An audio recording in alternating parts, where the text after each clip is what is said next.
Gold, trusted gold buyers. మీరు తాకట్టు పెట్టిన బంగారాన్ని విడిపించి ఈ రోజు ఉన్న మార్కెట్ ధరకు కొనబడను. సుమన్ అనే వ్యక్తి పుట్టిందే ఆ శ్రీనివాసుని క్యారెక్టర్ చేయడానికి అని చెప్పి ఇప్పటికే కొన్ని లక్షల మంది నమ్మేశారు. మీరు నమ్మేయడం కాదు, నిజం కూడా అది. ఆ పాత్ర గొప్ప అంటే ఆ పాత్ర గొప్పతనం అటువంటిది.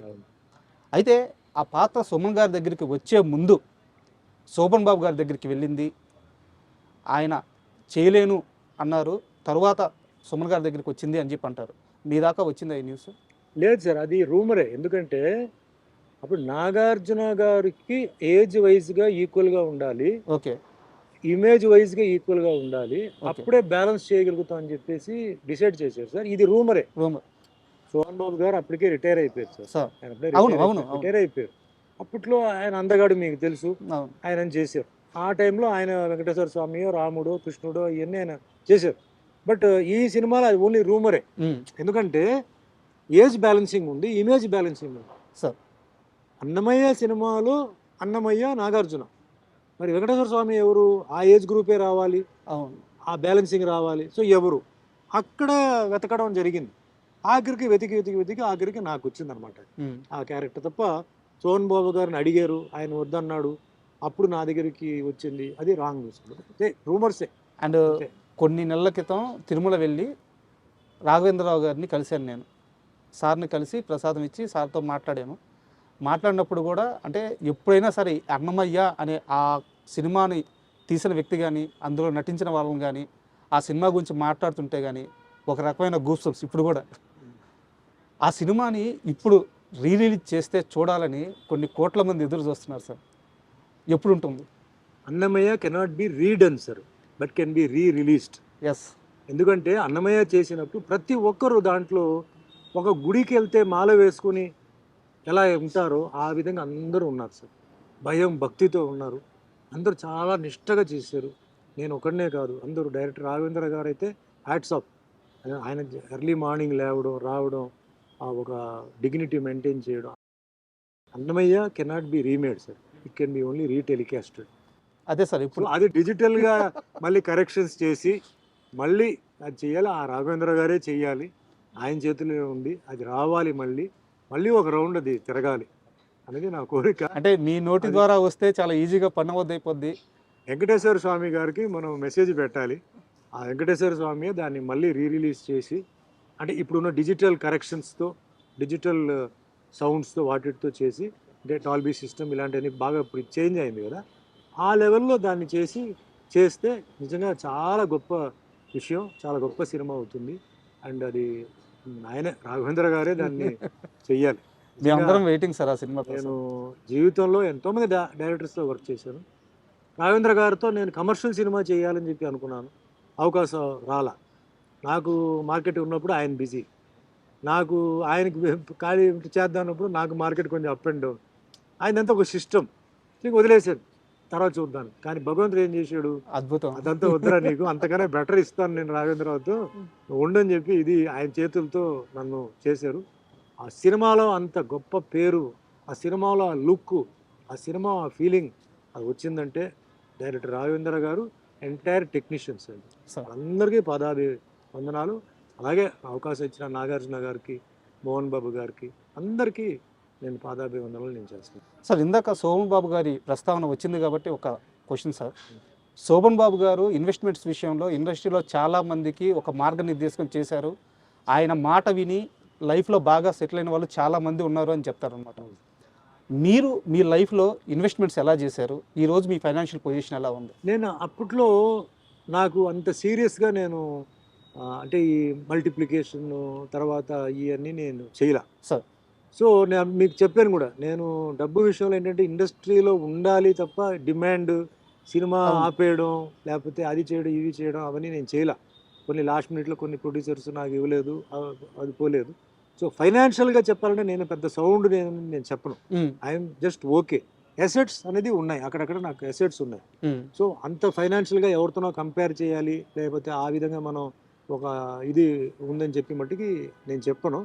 బట్ సోహన్ బాబు గారు ఆయన అడ్వైస్ ఇచ్చారు, బట్ ఆయన ఇచ్చిన అడ్వైస్ అందరికీ అది కుదరలే. ఎందుకంటే నాకు చేశాను దోషి నిర్దోషి సినిమాలో సో చెప్పినాడు కూర్చొని. ఆయన డాక్టర్ మా మదర్ స్టూడెంట్, ఓకే మృదుల అని చెప్పి మా మదర్ స్టూడెంట్. సార్ సో దోషి నిర్దోషి సినిమాలో నాకు ఫస్ట్ పరిచయం అయ్యారు.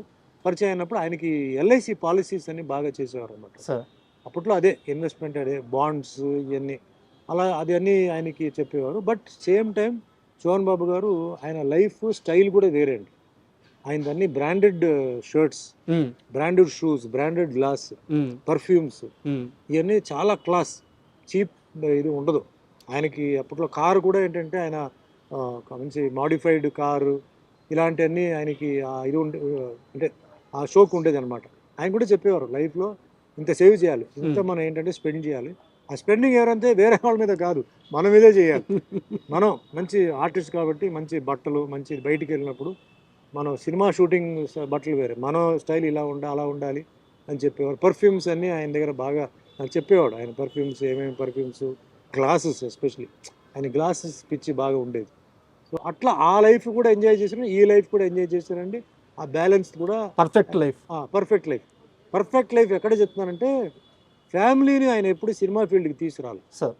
ఫ్యామిలీగానే ఉండేది. ఆయన మట్టుకు వచ్చి సినిమాకి వచ్చేసి మళ్ళీ వెళ్ళిపోయేవాడు. సోహన్ బాబు ఫ్యామిలీని ఎక్కడన్నా మీరు సినిమాలు చూసారా? లేదు సార్, ఉండదు. ఫ్యామిలీ. మొన్న రీసెంట్గా ఆయన మనవడు డాక్టర్ అయ్యి బయటకు వచ్చాడు. లేకపోతే ఫ్యామిలీ ఎప్పుడు బయటకు రా, కొడుకు కానీ కూతురు కానీ ఎవరు రాలేదు. హీరో సుమన్ గారు కూడా ఈ విషయంలో సోహన్ బాబు గారిని ఫాలో అవుతున్నారు. 100% సార్. ఫ్యామిలీగానే ఉంటుంది. పని అంటే పని అంటే ప్రోగ్రాము, ఫంక్షన్. ఎందుకంటే ఆ ఫ్యామిలీ లైఫ్ అనేది డిస్టర్బ్ అవ్వకూడదు. వర్క్ ఇంటికి వెళ్దు, ఇల్లు వర్క్కి రాదు. ఓకే, నేను వర్క్లో ఉన్నప్పుడు ఇంటి నుంచి ఫోన్ రాదు, నేను ఇంటికి వెళ్ళినప్పుడు ఆ ఫోన్ అక్కడికి రాదు, అది వేరే మనిషి ఉన్నారు, వాళ్ళు చూసుకుంటారు. అంత అవసరం అయితే తప్ప. అంటే ఇప్పుడు సెల్ ఫోన్ ఉంది కాబట్టి మెసేజ్, ఎమర్జెన్సీ వాట్సాప్ మెసేజ్, మాట్లాడాల్సిన పని లేదు, వాట్సాప్ మెసేజ్. ఫ్యామిలీకి ఒక ఫ్యామిలీ దొరకడం అనేది చాలా అదృష్టం సార్. ఒక భార్య, పిల్లలు. ఎందుకంటే ఇప్పుడు చూస్తున్నాను కదా, అన్ని సిస్టమ్ మారిపోయింది. తల్లిదండ్రులను ఎవరు అంటే గమనించట్లేదు, మాట్లాడడం. ఎందుకంటే 2 సైడ్ల మిస్టేక్ ఉంది. ఎవరికి వాళ్ళు తల్లిదండ్రులు బిజీ అంటున్నారు, ఫారెన్ అంటున్నారు, ఆ ఫంక్షన్ అంటున్నారు, ఈ మీటింగ్ అంటున్నారు.